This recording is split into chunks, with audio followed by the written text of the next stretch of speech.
What's up guys, welcome to my YouTube channel. In this video I will show you how to fix MI Notebook Ultra touchpad not working issue.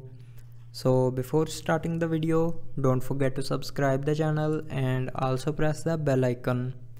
So let's start the video without wasting any time.